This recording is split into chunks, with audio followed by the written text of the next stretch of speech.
Guys, mga hello mga bisna, magluto ta karon og humbang binisaya.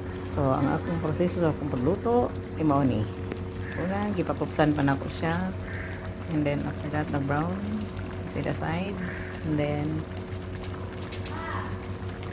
maggisa na ta og sibuyas o bawang. Tapos nagbutang ko asukal sa ginisa, sibuyas ug bawang. And then after that, gilunod ang karne nga gipakupsan. Pagkahuman, butang ko Sprite, taga-sukal, i-add mo ang sibuyas na sobra. Then, puso sa saging. And after that, black beans.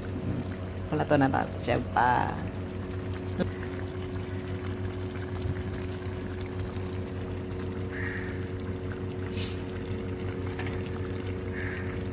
Ibang klaseng hukba kay ay